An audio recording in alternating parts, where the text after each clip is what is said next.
Bonjour à tous, je suis Karine Abou, fondatrice de la Content Marketing Academy. Je suis ravie d'aborder avec vous ce cours dédié à un sujet qui est à la fois très innovant et qui vous sera, à notre sens, très utile. Cours qu'on a appelé le Lean Content Marketing, ou en gros, comment appliquer la méthodologie dite du Lean Startup, que vous connaissez peut-être, au content marketing. Alors, on va voir bien sûr en quoi ça consiste, cette idée du Lean Startup, pour ceux qui ne connaissent pas déjà, dès le début de la formation. Un point seulement en introduction pour dire que, bon, bah, en pratique, vous le savez, le content marketing a vraiment beaucoup challengé les marques dans leur infrastructure traditionnelle de marketing et dans la façon de les commercialiser. Évidemment, avec l'émergence d'Internet et des médias sociaux, les limites du modèle marketing traditionnel se sont rapidement révélées. Et de fait, elles ont forcé les marketeurs, nous, marketeurs, à être sans cesse plus innovants, à traiter et aborder la question du content marketing du coup, de fait, un peu comme une start-up. Les marketeurs américains ont considéré qu'il y avait vraiment beaucoup de choses à apprendre et à appliquer en provenance de la communauté des startups pour démarrer en content marketing, ce qui permettait, sans prendre des risques inconsidérés, tout en garantissant vraiment le plus de résultats satisfaisants. Alors pourquoi? Parce que le content marketing, c'est vraiment une forme d'innovation marketing majeure euh, qui concrètement, pour permettre de manière efficace d'aider les entreprises dans leur transformation en médias, vous le savez, c'est la principale promesse, requiert souvent un cadre abstrait, on va dire un peu conceptuel pour démarrer. Et justement, ce cadre un peu abstrait qu'on a emprunté à la méthodologie du Lean Startup, à l'usage aux États-Unis, s'est révélé être un très très bon moyen pour les marketeurs de convaincre leurs interlocuteurs, à leurs clients, N+1 et équipe marketing, de démarrer en content marketing.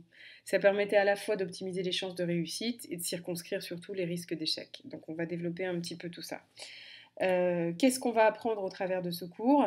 D'abord, on va illustrer comment est-ce qu'on applique concrètement la méthodologie du Lean Startup en utilisant une des expressions clés de cette méthode, qui est une méthode qui a vraiment fait ses preuves aux États-Unis. On va vraiment revenir sur la slide suivante.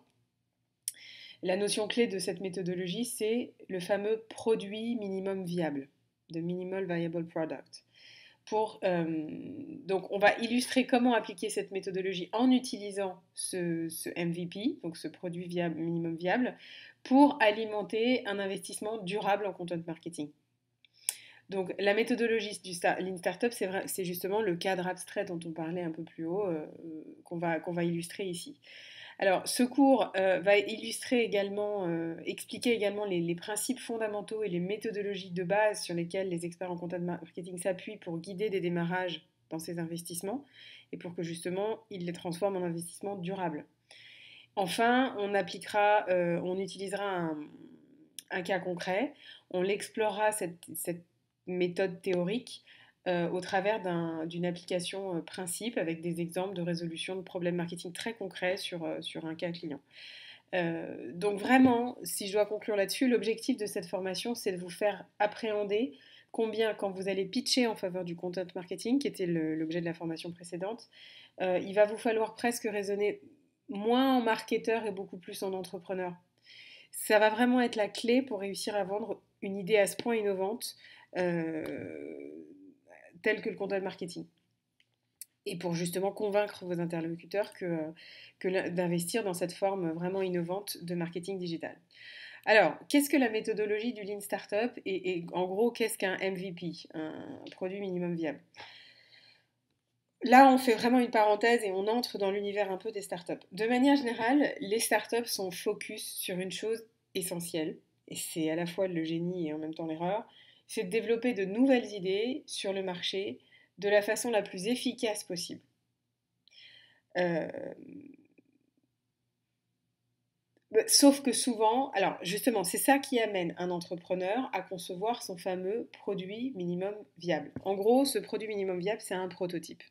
C'est le prototype du produit qu'on veut mettre sur le marché ensuite afin de pouvoir le scaler, le dupliquer à grande échelle et déployer les investissements et évidemment les sources de revenus. Donc l'idée, c'est qu'on arrive à déterminer un prototype, ce fameux MVP, en utilisant la méthodologie du Lean Startup qui est elle-même basée sur 3 piliers fondamentaux, si on résume, parce que ça fait l'objet d'un ouvrage complet dont on va parler dans quelques secondes. Premier pilier, c'est vraiment d'abord d'exprimer les hypothèses de valeur d'un produit. Qu'est-ce que le client recherche? Quel est son besoin? Et comment techniquement on lui offre. Le deuxième pilier, c'est de fabriquer ce prototype fonctionnel à l'état minimum. C'est pour ça qu'on parle d'un produit minimum viable. C'est vraiment de concevoir ce prototype de la manière la plus épurée possible. Et troisième pilier, de mesurer ensuite, d'apprendre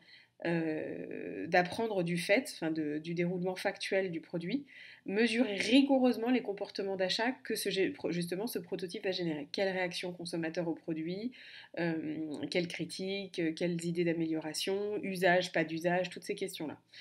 Donc cette méthodologie, elle a été conçue intégralement et évidemment appliquée aujourd'hui, transposée à de très très nombreux cas clients par un entrepreneur américain qui s'appelle Eric Ries, qui a donc rédigé un ouvrage qui s'appelle Lean Content Marketing, au sein duquel il explique de A à Z la problématique, les erreurs trop souvent commises par les entrepreneurs, en ce compris lui, puisqu'il évoque d'ailleurs dans le livre sa propre expérience qui est à l'origine de la conception de sa méthode. Et ensuite, il évoque évidemment tous les cas clients auxquels il a appliqué la méthode. Aujourd'hui, ce sont des milliers de startups qui l'utilisent aux États-Unis. Et d'ailleurs, il est devenu conseil, advisor, et il assiste certaines de ces startups pour lesquelles, dans la majorité des cas, il a d'ailleurs été investisseur. Son idée, si on veut avoir un cadre un peu plus large pour que vous compreniez bien le sujet, c'est vraiment de partir du constat que malheureusement trop souvent, des équipes, souvent technologiques, se lancent dans la création d'une start-up en concevant un produit techno, mais en suivant leur intuition sur ce qu'elles pensent que devrait vouloir ou aimer le client. Au lieu de se baser du coup sur vraiment d'abord les besoins réels du client pour ensuite concevoir le produit. Ce faisant, Eric Ries déduit qu'ils s'interdisent tout simplement d'apprendre. En démarrant à l'envers, ils s'interdisent d'apprendre et de mesurer la température client, si on peut dire. Donc il prône le fait de changer complètement de posture et d'adopter un point de vue beaucoup plus explorateur. Donc si on zoome un petit peu sur la méthode du Lean Startup, c'est en gros les grands éléments qu'il faut en retenir, c'est que c'est une méthode rigoureuse qui part du postulat que la réussite peut être enseignée, elle peut faire l'objet d'un process et d'un enseignement cadré, qui part de l'autre postulat que l'entrepreneuriat est une forme de management comme une autre, que ça se gère, que ça s'apprend d'être entrepreneur, que d'être entrepreneur pour que justement que ça s'apprenne, c'est basé sur une expérimentation scientifique du produit qu'on veut mettre en place. Et c'est ce qui est assez révolutionnaire en content marketing, c'est on s'éloigne considérablement de toute cette idée un peu verbeuse du contenu qui coûte de l'argent mais qui rapporte pas grand-chose parce qu'on n'arrive pas à en mesurer l'efficacité. Cette méthodologie appliquée au content marketing vient justement démontrer que c'est complètement l'inverse. Donc la méthode du Lean Startup, c'est une méthode qui est quasi scientifique et qui impose aux créateurs de startups de recourir à une discipline managériale dans la création, la diffusion, la mesure d'apprentissage de son produit et l'adaptation de sa stratégie. Voilà. Donc, pour conclure sur cette partie, pour que les choses soient bien claires, d'abord, vous apprenez à élaborer un produit minimum viable pour tester vos hypothèses fondamentales commerciales, et vous le faites avec la plus grande rigueur. Ensuite, vous mettez en place une forme de système de comptabilité analytique qui va vous permettre d'évaluer et de mesurer l'efficacité de votre produit, son appétence suscitée auprès des consommateurs, et de savoir évidemment enfin comment progresser, comment apprendre de cette expérience terrain et acquérir une méthode qui va justement vous montrer comment vous pivotez, comment vous changez de cap si jamais le produit ne correspond pas aux attentes du client, comment vous l'adaptez afin de justement quelque part toujours atteindre une forme de succès. Donc, pour conclure sur cette partie, le principal objet de la méthodologie du Lean Startup, c'est vraiment de rester focus sur le fait de faire un investissement de départ qui soit le plus optimal possible, tout en étant le plus minimum, afin de vous permettre de faire la preuve de votre concept et de délivrer les preuves de ROI futur à vos investisseurs pour justement pouvoir ensuite continuer et développer, implémenter à large échelle une vraie stratégie de content marketing. Donc autrement dit, vous restez centré sur les fondamentaux essentiels pour vous assurer qu'il y a bien un chemin de croissance dans votre modèle économique. Voilà. Alors, comment est-ce qu'on transpose la méthode du Lean Startup au content marketing? Alors, vous comprenez que c'était vraiment pertinent d'appliquer cette méthode au content marketing parce que finalement, l'approche que vous avez quand vous allez plaider en faveur du content marketing doit être exactement la même. Donc, on va d'abord voir comment est-ce qu'on applique l'état d'esprit, la mentalité du Lean Startup pour vous aider à introduire ou avancer sur le content marketing au sein de votre entreprise. Alors, la première application du Lean Startup, vraiment, c'est de déterminer le problème, le besoin. Alors, c'est vraiment la plus importante. Et l'idée ici est de dire que il existe un problème qui est très clairement identifié au sein de votre entreprise et que le content marketing est la solution viable pour pouvoir le résoudre. En gros, la problématique, c'est à quel problème répond la solution content marketing que vous souhaitez pouvoir adopter et impulser au sein de votre entreprise. Bon, évidemment, on est bien d'accord que si tous nos produits et services étaient parfaits, en tant que marketeur, on n'aurait tous pas de boulot. Mais clairement aussi, c'est pas le cas, on le sait, enfin en général. Sinon, on veut bien vous écouter avec plaisir. Et dans ces cas-là, je vous solliciterai bien sûr pour venir faire une formation au sein de la Content Marketing Academy. Parenthèse. Donc vraiment, le content marketing prend ses racines au travers d'un certain nombre d'entreprises parce qu'il existe un besoin pour elles de répondre à des problèmes existants avec des solutions innovantes. Et c'est bien là tout l'intérêt. La deuxième application du Lean Startup, vraiment, c'est sur l'idée, sur tout ce qui concerne la solution. La solution content marketing va nécessairement être imparfaite. C'est précisément le propre d'un produit minimum viable. Donc, ça veut dire qu'il dit imparfait dit qu'elle aura besoin d'évoluer au travers de retours d'expérience réguliers du marché pour que véritablement la solution content marketing devienne une solution durable. Ça veut donc dire que la remise en cause et la confrontation à la réalité du business de l'entreprise et de son marché est indispensable. Et ça, c'est un autre point commun avec la méthodologie du Lean Startup. Donc, ça va forcément, ce tandem, si vous voulez, affirmation-hypothèse, c'est nécessairement lui qui devra commander votre niveau d'investissement en content marketing. De fait, il ne vous faudra investir que dans les domaines qui prouvent la viabilité de votre solution. Et évidemment, reporter le reste, en tous les cas dans un premier temps. Donc, si vous parvenez à décrocher un budget test pour le content marketing, naturellement, ce que concrètement il va falloir faire, c'est démarrer le content marketing sur le domaine où vous êtes le plus certain qu'il y a un besoin et donc que l'audience répondra présent à ce que vous êtes amené à proposer. Donc, troisième application du Lean Startup, bien sûr, c'est ce qu'on appelle la notion d'apprentissage. Il y aura nécessairement des succès et des erreurs. Elles seront toutes fondées sur des découvertes ou des apprentissages qui, de fait, vont vous forcer à repenser, à improviser, à adapter votre stratégie et à changer le cours de la phase suivante. Donc, ce MVP est ainsi précisément conçu pour constituer une sorte de pilote qui va vous fournir des inputs, des éléments d'information, d'apprentissage qui seront d'autant plus pertinents qu'ils vont être ciblés pour aider justement à vos futures décisions d'investissement.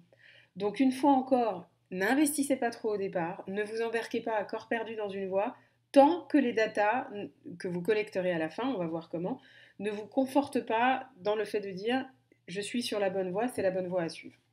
Voilà. Donc, ces principes standards du content marketing qu'on va réaliser, on va vous les présenter là maintenant tout de suite, qu'on va dérouler dans cette formation. On va toujours les analyser selon le prisme de la méthodologie du Lean Startup. C'est là la particularité de cette formation. Donc pour ce faire, on va prendre une approche de content marketer qui veut amener un business à explorer, une entreprise à explorer de nouvelles opportunités, de nouveaux marchés, autrement dit à attraper de nouveaux clients, à obtenir de nouveaux clients. Ça, ce sera un très bon exercice justement pour nous aider à raisonner en vrai entrepreneur du content marketing parce que c'est bien là la clé. Donc, il y existe plusieurs principes à respecter pour raisonner en entrepreneur du content marketing. On les déroule un par un. Premier principe, quels sont les problèmes business rencontrés et comment est-ce que le content marketing peut vous aider à les résoudre? Il est extrêmement difficile de vendre du content marketing à une entreprise uniquement sur la base de ses mérites quand vous les expliquez de manière théorique. Donc, une des solutions qui peut être un peu intéressante, c'est vraiment de démontrer le besoin de content marketing et de vous glisser dans la peau du senior leadership, c'est-à-dire vraiment de votre team managérial et des équipes dirigeantes de l'entreprise, en leur démontrant qu'en fait le content marketing va être efficace, voire peut-être même être le moyen de répondre aux différents challenges marketing globaux de votre entreprise. En gros, donc, c'est ce qu'on disait tout à l'heure, démontrer quel est le problème que le content marketing a vocation à résoudre. Donc le point important à considérer, ça va être que alors, et c'est ça qui pourra rendre votre approche extrêmement attractive du point de vue de votre direction ou de vos clients, c'est que alors que le content marketing a vocation à résoudre des problèmes au final extrêmement importants pour les marques, votre démarrage à vous n'aura peut-être pas besoin de taper aussi haut, c'est-à-dire d'impliquer un investissement qui soit aussi important que le problème qu'il aura vocation à résoudre. Et d'ailleurs, dans certains cas, ça ne devrait même pas le faire, sinon ça voudrait dire que l'approche que vous avez est parfois peut-être trop ambitieuse et donc risquée. Donc la clé ici, ça va vraiment être de déterminer quelle est la nature et le degré des problèmes marketing qui sont rencontrés au sein de l'entreprise, de bien comprendre comment l'équipe dirigeante actuelle envisage en l'état de résoudre ce problème. Pourquoi ? Parce que si votre source de financement n'est pas en phase avec la nature et ce degré de gravité des problèmes rencontrés, bah, clairement ça va vraiment être compliqué pour vous de maintenir, enfin d'abord d'établir et ensuite de maintenir un programme de financement assez durable. Donc quoi qu'il en soit, vous avez souvent plus à gagner à résoudre des problèmes plus petits pour construire dès le départ une crédibilité dans le cycle de vie du content marketing. Et il faut bien à ce sujet vous souvenir d'une chose, vous vendez une promesse, un potentiel de ROI. Vous ne vendez pas le ROI lui-même, vous vendez un ROI potentiel. C'est pour ça que la méthodologie du Lean Startup est pertinente et que cette idée de MVP fit parfaitement. C'est en obtenant ce ROI qu'ensuite vous serez financé. Donc donc vous avez aujourd'hui ce que vous allez chercher grâce à ce pitch et en appliquant cette méthodologie du Lean Startup au content marketing, c'est que vous allez quelque sorte chercher une procuration d'autrui pour atteindre ce ROI. Donc c'est là que vous le verrez, les KPIs qu'on développera dans cette formation ils vont jouer un rôle critique là-dessus. Donc, pourquoi, simple parenthèse à ce stade, ça veut vraiment dire qu'aujourd'hui, à ce stade, il va vous falloir, le point essentiel, ce sera de choisir avec beaucoup de précaution vos objectifs. Parce que c'est eux qui deviendront finalement les fondements de mesure de votre plan d'action et eux qui serviront de fondement et de critères d'évaluation de votre produit minimum viable. Donc dans tous les cas, pour finir sur ce premier principe, et ensuite enchaîner direct sur une application pratique, souvenez-vous que tout l'intérêt du modèle MVP, c'est justement de vous fournir de la flexibilité. Monitorez toujours vos progrès au travers de vos KPIs, mais restez toujours également très ouvert à la découverte de problèmes peut-être plus petits, qui nécessiteraient moins d'investissement et que vous découvrirez au fil du déroulé concret de votre content marketing. Donc, on prend un exemple concret qui est celui de la chirurgie LASIK, qui existe en France comme aux États-Unis, donc qui se transpose parfaitement bien à des problématiques aussi de marketing français. Alors, première question, donc première approche, quel est le problème que ce type de chirurgie va tendre à résoudre? Là, on touche au cœur du business du client. Pour qu'on puisse réussir à déterminer un problème viable, donc un petit échantillon sur la base duquel on va tester le content marketing, il faut commencer par bien comprendre et simplifier le plus possible ce que ces gens-là font. Donc LASIK, vous connaissez sans doute, c'est une chirurgie des yeux au laser qui permet de traiter de manière immédiate et durable toutes les formes de myopie, qu'elles soient sévères, moyennes, peu importe, vraiment toutes les formes de myopie. Donc le LASIK, ça se réalise en fait selon une procédure qui est très sélective et qui n'est pas couverte par la sécurité sociale. Ça, c'est un point critique. Donc ce sont les patients eux-mêmes qui vont débourser de leur poche les frais de cette procédure médicale. Et elle est quand même de l'ordre de 1 700 € par œil. Enfin ça c'était actuel il y a quelques mois. Ça a peut-être été un petit peu réduit depuis, mais c'est quand même ce qui signifie en gros quand même que c'est un budget et c'est quand même particulièrement coûteux quand c'est à sortir de sa poche pour une personne lambda. Donc traduit dans le jargon de l'entreprise, ça veut dire que concrètement, ce business va requérir dans sa commercialisation une vraie valeur ajoutée par rapport à d'autres domaines de la santé. Ça, c'est un point critique. Donc, quelles sont les données du problème pour le LASIK, la chirurgie LASIK? Quand on dit problème, on va dire les obstacles à la vente de la chirurgie LASIK par un médecin. Bon, d'accord? C'est quels sont les obstacles qui empêchent le médecin d'arriver à en vendre beaucoup. Donc, clairement, d'abord, le premier problème, ça va être la relation personnelle au médecin, qui sera un point critique de la stratégie de vente. Est-ce qu'il m'inspire confiance, pas confiance? Est-ce qu'il est connu, pas connu? Est-ce qu'il est expert, pas expert? Bon. Deuxième problème qu'on peut identifier, mais c'est du bon sens, ça, il sera sans doute très difficile de réussir à convaincre un client de souscrire à cette chirurgie uniquement via Internet et d'emblée de la pertinence de recourir à la chirurgie. Ça veut dire en gros que vous n'allez pas vendre de la chirurgie via Internet directement, c'est très peu probable.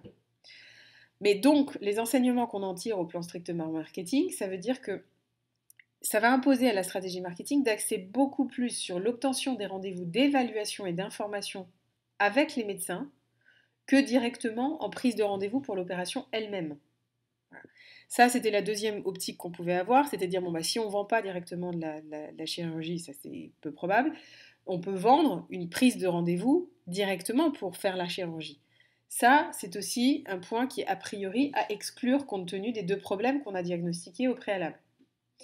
Donc ça veut dire que la stratégie de content marketing, elle aura vocation à remplir un problème premier qui va être obtenir beaucoup plus de prospects pour arriver à placer les patients prospects en face des médecins pour que les médecins évaluent eux-mêmes l'œil du patient et que du coup les patients évaluent eux-mêmes en direct et avec de l'humain la viabilité de la procédure du LASIK.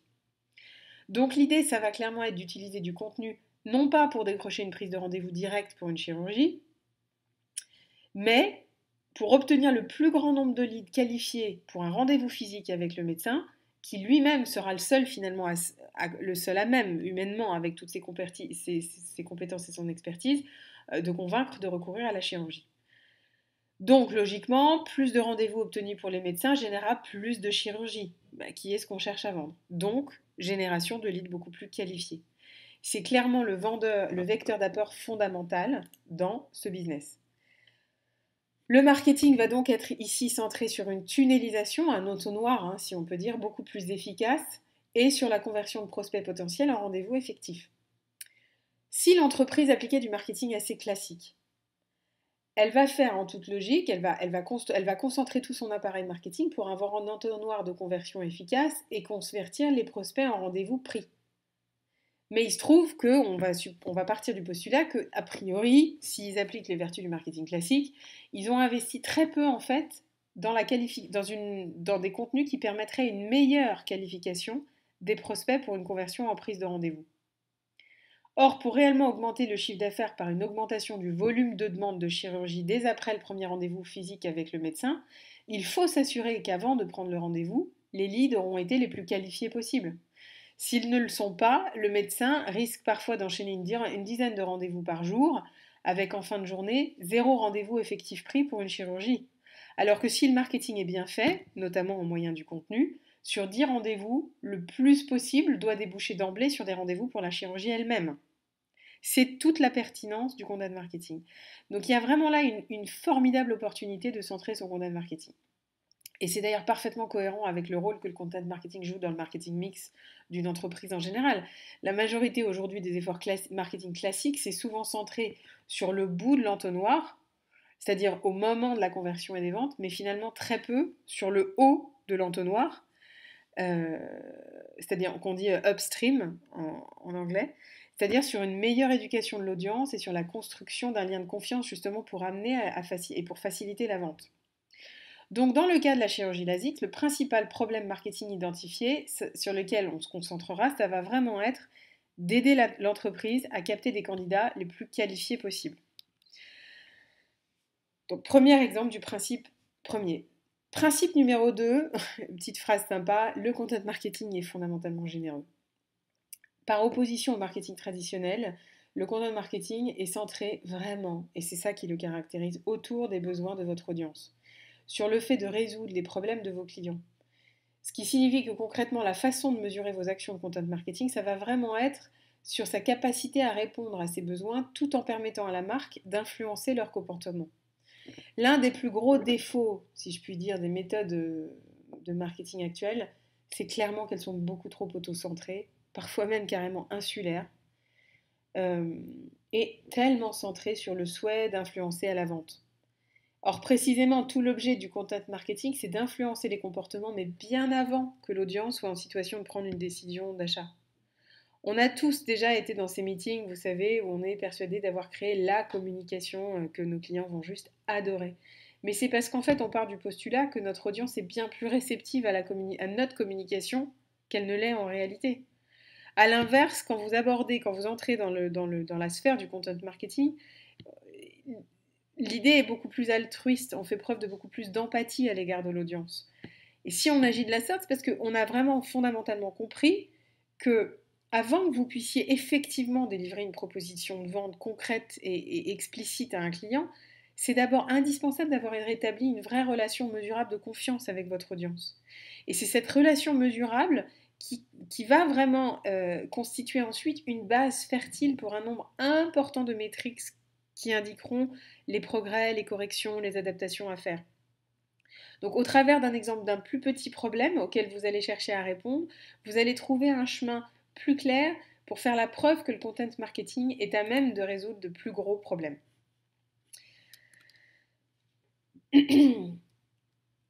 Alors, on reprend cas pratique. Comment est-ce qu'on recherche les besoins de l'audience avec des outils simples? Les premières recherches effectuées par l'entreprise ont mis en évidence que l'audience, en l'occurrence l'audience de notre cas présent, présentait certains comportements qui étaient eux-mêmes motivés par certains états de nécessité. Donc, ils ont consacré beaucoup de temps, entre 6 mois et 2 ans, à chercher des procédures dans des domaines très spécifiques. Des recherches secondaires et additionnelles se sont elles aussi révélées très précieuses et elles ont fourni un cadre autour de ce comportement de recherche qui est vraiment situé en haut de l'entonnoir de conversion. Donc évidemment, on va analyser les requêtes des moteurs de recherche et ça va se révéler très efficace pour identifier de manière directionnelle et précisément quel type d'information l'audience a recherché dans quelle proportion. Donc bien sûr, c'est là qu'interviennent les outils d'écoute des réseaux sociaux pour vraiment qualifier, diffuser un vrai sentiment, une émotion autour de l'information que l'audience va rechercher. Qu'est-ce que donc recherche justement l'industrie Qu'est-ce que justement ces recherches qu'on évoque, excusez-moi, a révélé dans l'industrie LASIK? Les consommateurs, d'abord, on a compris que les consommateurs regardaient d'abord le prix et le mode de financement. Ce qui est très logique puisqu'il s'agit d'une procédure qui est particulièrement sélective. Mais il ressort aussi que les consommateurs passent aussi beaucoup de temps à faire des recherches sur la procédure médicale elle-même, pour chercher à comprendre tous ses tenants et aboutissants, pour être sûr de bien comprendre ce qu'on va faire à leur œil, très concrètement. Ensuite, de comprendre quelles sont toutes les étapes, les différentes étapes, depuis la préparation de l'opération jusqu'à ce qui pourra éventuellement se passer après, en passant par comment est-ce que cette opération va ensuite changer leur vie après l'avoir faite. Bon, donc on ressent qu'il y a vraiment un besoin consommateur informationnel très important. Et au-delà de ça, c'est pas juste un besoin fonctionnel, c'est vraiment un besoin informationnel, quasi pédagogique, de comprendre d'analyser en fait le process de l'information. Principe numéro 3, le content marketing s'appuie sur le storytelling. Comme le disait Kevin Spacey lors du Content Marketing World 2014, story is everything. C'est vraiment la clé pour connecter émotionnellement avec votre audience. Le content marketing s'appuie sur le storytelling et le talent du conteur de récits, conteur au sens de raconter une histoire, pour influencer les comportements. Alors typiquement, et quel que soit votre domaine, lorsque vous réussissez à vraiment créer une profonde implication émotionnelle dans le comportement de votre consommateur, c'est là que votre content marketing va vraiment s'avérer extrêmement efficace, voire même redoutable pour générer du chiffre d'affaires. C'est d'ailleurs ce qui peut constituer le plus gros challenge de tout démarrage en content marketing. Répondre à un petit problème marketing avec différentes stratégies marketing qui vont requérir beaucoup de talent, beaucoup de créativité et un état d'esprit différent. Alors souvent, le problème, c'est que l'infrastructure actuelle dans laquelle vous évoluez ne va pas disposer de ces ressources et elle ne pourra pas les offrir d'une façon vraiment susceptible de conduire à un exercice de Lean Startup comme on est en train de le dérouler. Donc du coup, le content marketing va imposer aux marketeurs de transformer leur communication vraiment dans le cadre d'un storytelling à laquelle l'audience, au final, va pouvoir se rapporter en permanence. Donc on l'a dit et redit, mais c'est vraiment important. Le marketing traditionnel est très centré sur un point critique en général, c'est la transformation des bénéfices d'une marque au travers d'une communication qui va souvent présenter, vous savez, la marque comme le héros. Voire même le héros qui va parfois, c'est très incorrect, et c'est vraiment parfois quand on y pense un peu même stupide, mais la marque est le héros qui va résoudre les insuffisances du consommateur. c'est assez touchy de procéder comme ça. Et c'est d'ailleurs pour ça que le content marketing marche aussi fort aux États-Unis avec des marques comme Coca, Red Bull ou Procter Gamble, General Electric et autres. C'est que le content marketing, lui, va vraiment se centrer sur transformer l'objectif de la marque, sa raison d'être, sur une communication qui va vraiment installer l'audience comme le véritable héros et la marque simplement en mentor. Ça, c'est vraiment le point de bascule qui est essentiel et c'est le point de bascule sur lequel le storytelling est critique et au cœur d'une stratégie de content marketing. Le quatrième principe du content marketing, c'est de comprendre qu'il est basé à la fois sur l'autonomisation de votre audience et sur l'utilité. Alors ça peut être illustré avec, de manière vraiment très pertinente, avec, vous savez, la pyramide de Maslow, qui a été développée dans les années 40, qui était un sociologue très connu. En gros, et on verra comment on les transpose, Maslow avait mis en évidence qu'il existait chez l'être humain trois grands types de besoins. Des besoins basiques, physiques, primaires, des besoins psychologiques et des besoins d'accomplissement de soi, qui sont donc satisfaisables, euh, enfin, auxquels il est possible de satisfaire, je ne sais pas si on dit satisfaisable, dès lors que les deux précédents besoins sont pourvus, bien sûr. Donc, le content marketing a justement vocation à pourvoir aux besoins des deux premiers. Mais il peut parfois s'avérer extrêmement efficace et puissant dans le troisième. Alors pourquoi est-ce que tout ceci, l'idée c'est pas de faire un cours de sociologie, mais pourquoi est-ce que tout ceci est important pour justement votre modèle startup? En fait, pour un point critique qui est de toujours bien rester focus sur l'innovation que vous allez introduire dans votre entreprise. C'est essentiel de rester centré sur l'innovation que vous tentez d'introduire ou de promouvoir au sein de la marque et de l'entreprise dans laquelle vous évoluez. L'objectif du content marketing, c'est d'aider votre audience, donc de pourvoir à ses besoins. Donc vos débuts vont être nécessairement challengés par la tendance marketing classique qui va vouloir présenter la marque comme un héros aux yeux du consommateur, alors qu'au final, il va vous falloir amener à faire l'inverse. Mais si vous en prenez conscience et que vous arrivez à le gérer sans jamais perdre de vue votre MVP, eh bien, vous pourrez vraiment évoluer en content marketing de manière efficace et d'emblée très démonstrative de ROI. Donc la pyramide, pour finir là-dessus, je recommande d'utiliser la pyramide de Maslow parce qu'elle est aussi très utile pour évaluer le degré de motivation d'une audience. Et ça peut vous être très utile pour vous aider à communiquer justement sur ce que votre produit de contenu cherche à faire, votre minimum de contenu cherche à faire. Voilà. Quatrième principe, donc. Toujours fondé sur l'idée que le content marketing est basé sur l'autonomisation et l'utilité de votre marque, la question que vous pouvez vous poser, c'est quelles vont être les ressources dont vous allez avoir besoin pour satisfaire justement les besoins de cette audience. Donc le point important de l'exercice ici, c'est vraiment de vous amener à réfléchir au type d'esprit créatif dont dans l'idéal, vous souhaiteriez qu'il développe des récits, donc du storytelling, pour vos MVP. De fait, clairement, les conditions de ressources que vous allez avoir vont forcément impacter les décisions que vous allez prendre pour démarrer. Donc là, pour faire simple et pour vous donner des guidelines précises, il faut être centré sur deux choses essentielles. D'abord, se procurer ou recruter des ressources spécifiques qui vont vous permettre de bien coller avec la stratégie établie. Construire, optimiser, valider votre MVP, rien de plus. C'est vraiment les trois points essentiels. Ces compétences vont inclure donc des compétences journalistiques, graphiques, vidéo, éditoriales, experts de l'expérience utilisateur, data analyst, web analyst, tous ces types de compétences. Ensuite, il vous faudra évaluer ces compétences en même temps que le système que vous êtes en train d'assembler, en fait, sur la base d'un critère précis qui va être la capacité collective de tous ces gens-là ensuite et de toutes ces compétences à être dupliquées. Donc vous pouvez y recourir de manière extrêmement ponctuelle sur un certain gabarit de contenu, voire de tout petits échantillons de contenu, mais il va d'ores et déjà valoir anticiper si ces compétences-là pourront être dupliquées facilement dès lors que vous aurez fait la preuve de votre ROI avec votre MVP. Vous pourrez être amené à choisir une ressource plutôt qu'une autre, à recruter des sauts généralistes plutôt que des spécialistes, à outsourcer, à insourcer, tout dépend. L'essentiel surtout ici, c'est de ne pas rester centré sur une ressource en particulier, mais vraiment de rester prioritairement centré sur des compétences et sur un process. C'est ça qui est important.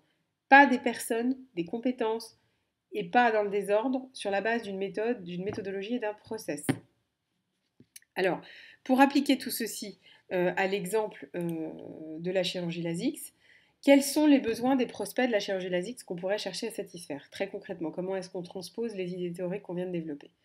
Donc, comme on l'a indiqué, les recherches qu'on a pu faire indiquent qu'il y a manifestement dans l'audience potentielle, dans les prospects potentiels de la chirurgie LASIX, une vraie appréhension euh, autour de l'opération de la myopie au laser. Donc, elle suscite des craintes, la crainte de la douleur, la crainte de la cécité. Qu'est-ce qui se passe si le chirurgien loupe son coup et me rend aveugle? Est-ce que c'est possible? Comment est-ce qu'on y remédie? Est-ce qu'il y a des assurances? Enfin, toutes ces questions.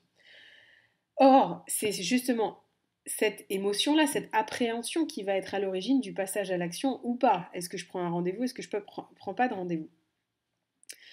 Donc, donc, développer la structure du récit, poser les bases du storytelling de l'entreprise LASIX va vraiment impliquer d'aller plus loin dans la compréhension de cette appréhension de l'utilisateur, du conflit autour des motivations de l'audience. Donc le conflit émotionnel, ça va vraiment être de dire, bon, bah, j'ai envie de mieux voir et j'en ai marre de porter des lunettes, mais en même temps, j'ai extrêmement peur que ça ne marche pas, j'ai extrêmement peur des contraintes que ça va imposer, des risques que ça m'amène à prendre. Bref, donc le conflit émotionnel et donc le besoin informationnel à satisfaire, il est à ce niveau-là, dans notre cas concret. Et si on procède de la sorte, donc c'est vraiment toujours garder le présent à l'esprit pour être davantage en phase avec l'audience en question. C'est certainement la chose la plus importante à faire quand vous entendez établir une stratégie marketing long terme. Donc au cas particulier, pour en revenir à l'exemple, la peur, l'appréhension de l'opération proviennent ici donc des besoins basiques qui n'ont pas été satisfaits, tels que la sécurité de la méthode employée, la méthode, les compétences du chirurgien, euh, et le prix. Ça, c'est un autre point critique, évidemment. On va y revenir juste après. Mais ensuite, clairement, deuxième stade des besoins, les besoins d'épanouissement personnel qui n'ont pas été pourvus. Comme par exemple, essayer d'imaginer à quel point, une fois qu'on aura investi et qu'on aura dépassé la peur de l'opération, notre vie et nos qualités de vie vont pouvoir changer. Le confort de retrouver une vue, d'aller au cinéma, de regarder la télé, de lire un livre sans plus avoir besoin de lunettes. Bon. Donc, c'est vraiment autour de ces sujets-là et de ces émotions-là que les contenus vont destiner à satisfaire ces besoins. Deuxième, donc si on résume, les émotions qui vont motiver tous les comportements dans ce domaine, ça va donc être d'abord la peur de l'inconnu, ensuite la peur du prix, enfin la peur des conséquences et des risques encourus si quelque chose se passe mal, et enfin l'excitation, en quelque sorte, du futur état de la vision et de la vie qui va changer après. Donc, et c'est cette peur qui va entraver inconsciemment la prise de rendez-vous quelque part et l'excitation finale, la promesse de l'opération. Donc là, c'est deux facteurs de motivation qui sont extrêmement puissants et qu'on va pouvoir exploiter pour créer vraiment une intrigue qui va servir deux objectifs, optimiser l'engagement avec l'audience et deux, communiquer de manière constante au sein de l'entreprise sur la nature exacte des besoins consommateurs que vous allez ce faisant résoudre. Donc, à quoi ressemblerait le MVP Content Marketing pour la chirurgie LASIX? Alors, comment est-ce que dans ce domaine on amorcerait le content marketing concrètement? Donc, souvenez-vous que le seul besoin d'une startup, c'est vraiment, au départ, de démontrer le potentiel de sa stratégie à capter du business. Donc, transposé au content marketing, la question c'est quelle est votre stratégie éditoriale au minimum la plus viable? La réponse est ici. On peut établir la réponse suivante si on le faisait en temps réel. On aurait deux voies à emprunter. On pourrait développer une série de posts de blog qui vont mieux expliquer les coûts et le process de la procédure. Donc ça aurait pour mérite de positionner la marque comme un mentor dans ce domaine, en offrant vraiment de l'info utilitaire autour des besoins basiques à pourvoir. On pourrait aussi, deuxième piste, constituer des articles et des vidéos qui vont être des études de cas, des partages d'expériences de personnes qui ont recouru à la chirurgie LASIK, des étapes par lesquelles se sont passées, et évidemment pour démontrer à quel point la chirurgie a changé leur vie. Donc cet autre type de contenu va positionner justement encore une fois la marque en mentor en partageant des histoires vécues de consommateurs, des choses très concrètes, réelles, et justement de montrer des exemples de consommateurs qui ont atteint l'épanouissement recherché grâce à la chirurgie. Donc votre stratégie éditoriale MVP pour la chirurgie LASIK, si c'était votre client, pourrait être basée soit entièrement sur la première option, soit également sur un léger mix des deux. Au final, la stratégie éditoriale de la start-up, quelque part, devra être basée sur quel est le montant de l'investissement à réaliser pour démontrer vos progrès sur cet objectif. Alors, dans le cas du fournisseur de la chirurgie LASIK, une série d'articles qui expliquent le coût, les procédures, fourniront clairement une approche éditoriale, mais qui sera suffisamment minimum viable, comme c'est requis, tout en étant à la fois assez probante finalement, dès lors que les bons indicateurs clés de performance auront été associés à ces types de contenus. Vous allez tout de suite voir si ces contenus intéressent ou pas, s'il y a un temps de lecture qui est intéressant ou pas, si vous avez mis un bouton de call to action en bas de ces contenus pour en savoir plus, ou si vous avez renvoyé des liens vers d'autres articles, combien de temps et combien de personnes sont allées les consulter. Vous allez toutefois tout de suite avoir un indicatif sur l'appétence que les sujets que vous avez abordés au niveau éditorial suscitent ou pas. Donc, vous saurez sur quoi produire et ce qui nous amène, une fois que c'est produit et qu'on a donc avancé dans l'élaboration de, cette MVP de ce MVP pour la chirurgie LASIK, à expliquer et à passer justement au stade du 5e principe, c'est une petite transition, qui est maintenant, une fois qu'on les a produits, comment est-ce qu'on les distribue, quelle est la distribution des contenus au bon endroit, au bon moment et devant la bonne cible. On sait quoi produire, comment maintenant est-ce qu'on place ces contenus dans le bon contexte. Vraiment, sur ce point, il faut dire une chose qui est aussi élémentaire, enfin qui est fondamentale, c'est un des principes de la méthode du content marketing, c'est que le content marketing est fondé sur le fait que si vous produisez suffisamment de contenu d'une qualité supérieure à l'attention de votre audience, ça sera beaucoup plus facile pour vous de vous connecter, de placer ce contenu face à la bonne audience. Par nature, vous avez déterminé l'audience avant, donc vous saurez de fait. Vous savez déjà par avance, a priori, où est-ce qu'elle se trouve. Donc, où est-ce qu'il vous faudra diffuser ces contenus. Parce que c'est là un point essentiel. Vous n'allez pas pouvoir avoir de l'influence si votre audience ne s'engage pas ou ne consomme pas vos contenus. Si vos contenus ne sont pas engageants.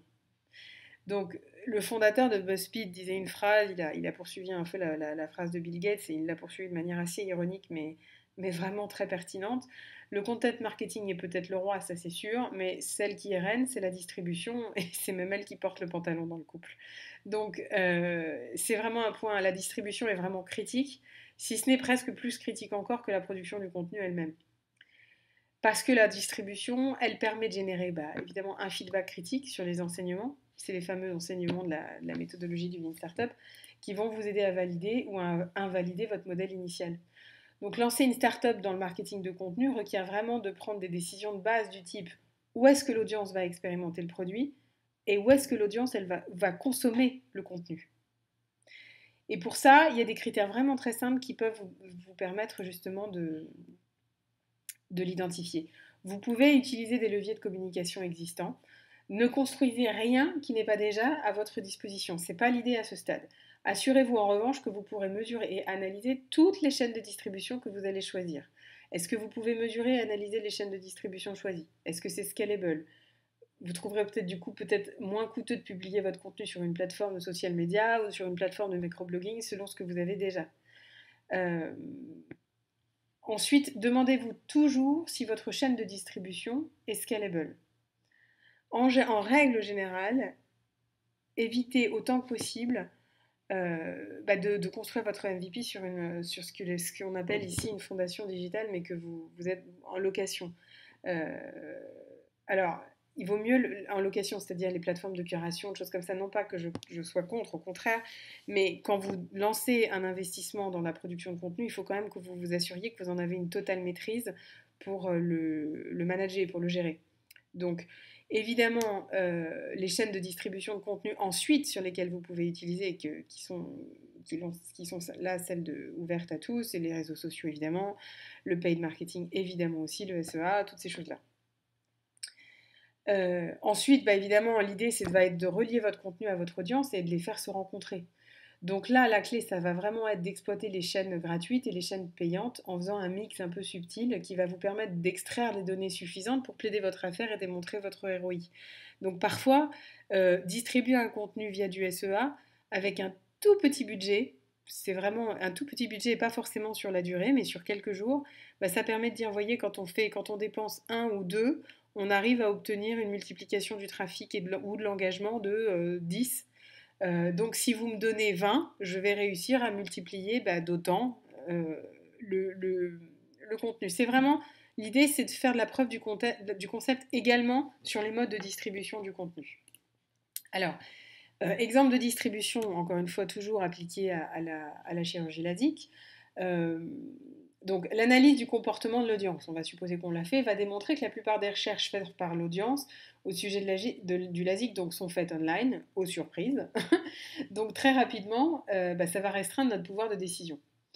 Donc la stratégie éditoriale en amorçage, elle va être basée de manière prédominante sur un format d'articles qui raconte des histoires, des case studies, et qui vont fournir des informations pertinentes à l'audience. Donc dans ce domaine, l'idée, ça va vraiment être de développer une expérience utilisateur en ligne qui va faciliter, voire inciter à la consommation d'informations et au portage d'infos la plus précieuse.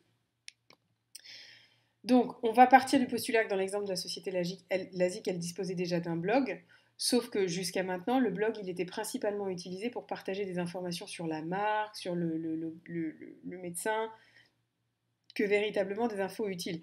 D'ailleurs, souvent, vous verrez que vos clients ont un blog, mais que l'objet du blog, c'est de faire de l'autopromo permanente.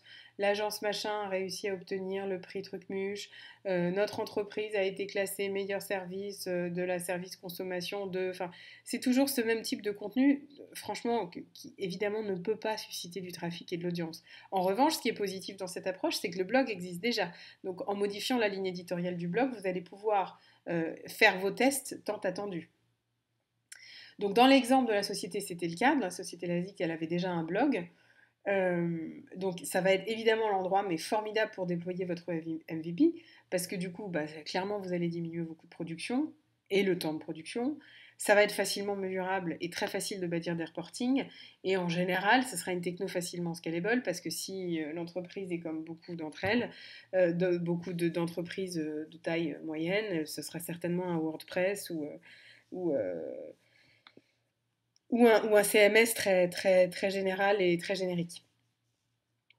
Euh, donc voilà, l'idée ici, pour conclure vraiment, le point essentiel pour répondre, c'est que tout ça, en fait, l'idée, c'est que ça vous permette de répondre à la critique, mais archi classique, qui est non, on ne va pas se lancer en content marketing parce qu'il va falloir investir beaucoup d'argent avant d'obtenir des résultats et de pouvoir les analyser parce que c'est vraiment une stratégie long terme.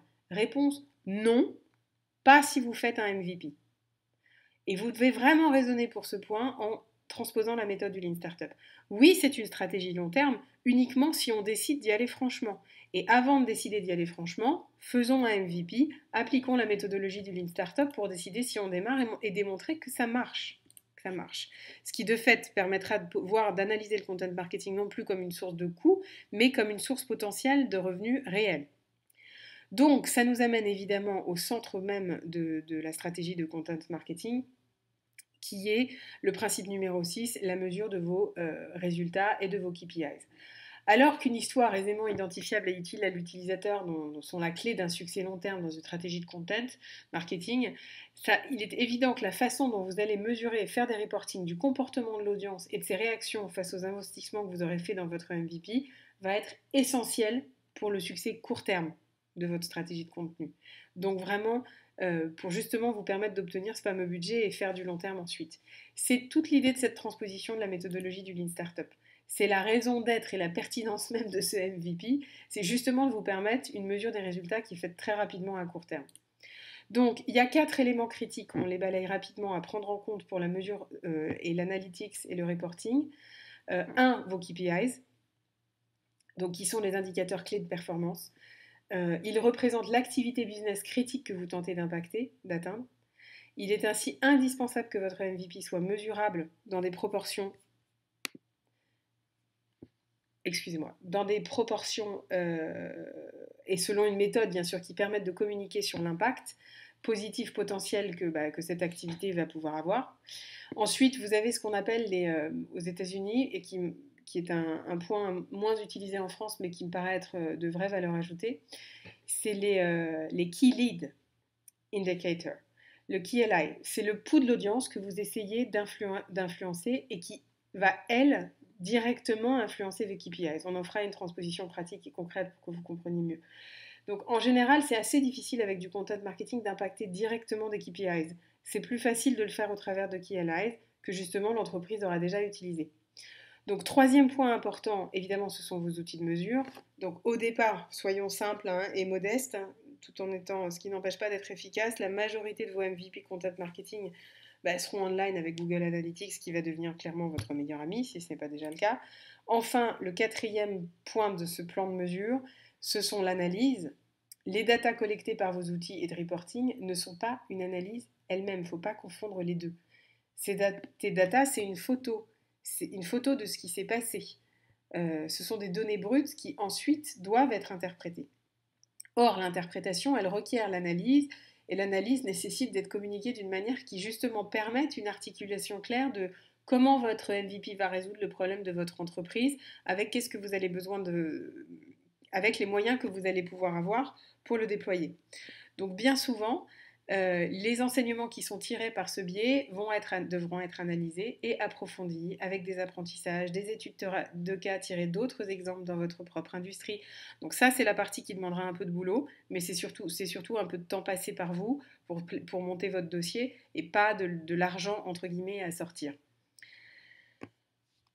Donc comme on le dit souvent, hein, ça c'est vrai, il faut faire son propre content marketing pour aider à vendre du content marketing en entreprise, ça, il n'y a pas plus vrai. Et c'est d'ailleurs une très bonne méthode ensuite pour vous permettre de pitcher correctement. Donc il va vous falloir vous engager à être précis et diligent dans la préparation et la délivrance de cette histoire autour de ces nouvelles découvertes. Donc on va utiliser, pour être concret, on va utiliser les composants pour développer un cadre de reporting pour le fournisseur de la chirurgie LASIK. Donc les KPIs.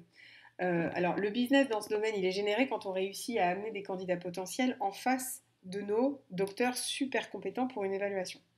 Donc, ce sont donc les rendez-vous d'évaluation obtenus qui vont générer les ventes. Ça, on l'a vu. Donc, cette prise de rendez-vous, ça va être évidemment un indicateur de performance critique. Ça, c'est le premier point, j'ai envie de dire, de bon sens. Mais comme on l'a dit, leur marketing traditionnel aujourd'hui, il est centré principalement sur la motivation à programmer une consultation. C'est donc sur ce point qu'il va falloir que vous preniez des ajustements. Mais ce qui est sûr, et comme on l'a identifié, c'est qu'il y a quand même un certain nombre de barrières qui va rendre justement l'accomplissement de vos KPI à la fois plutôt challengeant, difficile et complexe, parce qu'il va quand même vous falloir faire une bascule là. Bon. Donc pour faire sauter ces barrières, il y a deux façons de faire. Option marketing traditionnelle, elle va les prendre de plein de fouet, et en face, ça va consister à bombarder, faire de la vente persuasive qui va tendre à exploiter les besoins psychologiques au moyen de slogans du type laissez tomber vos lunettes, parlez-en à nos équipes de médecins experts dans une consultation sans risque. Bon, parfois même, ça va même aller jusqu'à alléger la procédure et pratiquer des réductions de prix du type obtenez 500 € de discount si vous prenez un premier rendez-vous dans les 8 jours. Enfin bref. Donc ça va permettre plus simplement à l'audience de pourvoir à ses besoins basiques. Bon, ok, ça c'est des techniques qu'on connaît. À l'inverse, le content marketing, lui, et ça c'est justement ce que vos KPIs classiques vont vous permettre de mesurer. À l'inverse, le content marketing, lui, va se centrer davantage sur la réduction de ces obstacles et offrir à l'entreprise un chemin un peu plus, on va dire, sécurisé vers l'analyse des KPIs. En gros, ça veut dire, en orientant justement le tout vers des objectifs qui vont être beaucoup plus mesurables. Donc, sur ce type d'industrie, le rôle du content marketing, ça va être de construire la confiance, de générer de l'engagement. Au final, d'aider l'activité du marketeur traditionnel à aller beaucoup plus vite, en éradiquant ce besoin de recours à des pressions psychologiques, de réduction de prix et le reste. C'est pas probant. Vous n'allez pas dissuader quelqu'un d'avoir peur d'une opération simplement en lui disant qu'en gros, en lui promettant qu'après il va enlever ses lunettes. C'est un peu de la politique pressurisante, mais pas véritablement efficace. Donc, et au final, ça détruit presque plus la confiance, ça suscite quasiment même la défiance, plus que ça vraiment ne la bâtit. Donc, on va davantage mesurer l'activité de l'audience, nous, dans une démarche de content marketing, le temps passé sur les articles qui va démontrer finalement beaucoup plus l'engagement et qui va tendre à démontrer qu'on arrive à créer plus de confiance. Donc, deuxième point, les key allies. Ça va nous imposer d'encadrer notre mesure de produits de contenu MVP autour de deux key lead indicators. Et tout ça justement afin de démontrer comment ils impactent directement et indirectement sur nos KPIs. Donc en gros, vous allez un petit peu, les key analyses, c'est vraiment d'aller un peu au stade du détail et de la composante du KPI. KPI étant la prise de rendez-vous, quelles sont les composantes avant la prise de rendez-vous? Le nombre de partages sur les réseaux sociaux, les commentaires sur un post, le nombre de téléchargements d'une étude de cas, le nombre de tweets, le nombre de demandes d'informations. Tout ça sont des composantes des KPI, c'est ce qu'on appelle les KLIs. Donc il convient donc à présent de réfléchir justement à ces métriques potentielles qui représentent la confiance et l'engagement, et comment est-ce qu'ils vont pouvoir générer davantage de prises de rendez-vous avec les médecins. C'est justement là-dessus que le content marketing et que votre MVP va pouvoir agir.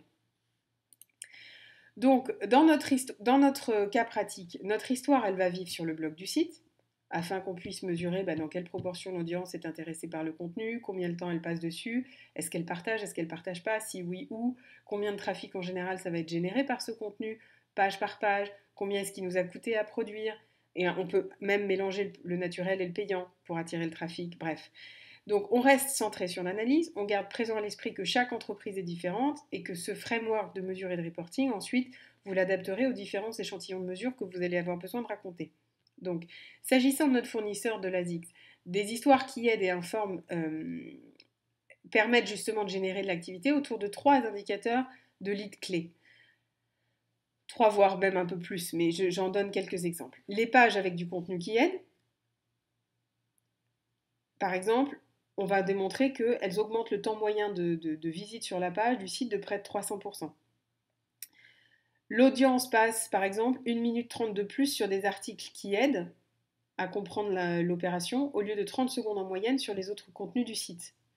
Les visites uniques consomment un article de contenu qui va aider, qui sera informatif, consommera en moyenne 2 pages de contenu en plus que les autres, ou 50% de contenu en plus sur le site en général.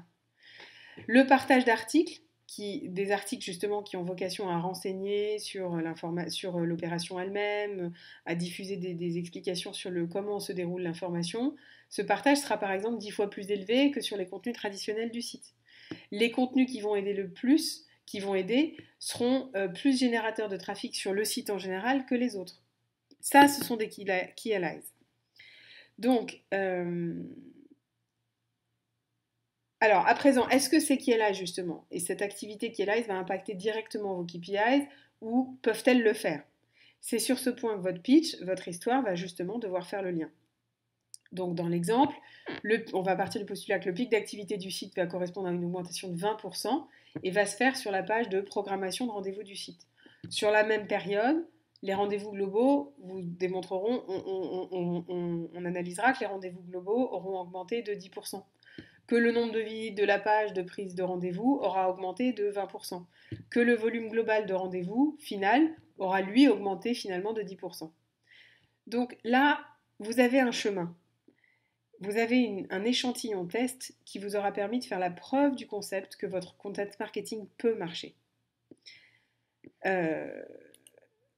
Donc bien sûr, ne faites pas attention aux chiffres, on les a pris délibérément élevés pour que précisément ça démontre, pour que vous compreniez bien ce qu'on recherche. Vous n'aurez probablement pas des chiffres de cette nature, mais l'idée c'est de vous montrer les composantes qui permettent d'arriver à ce MVP et cette preuve du concept.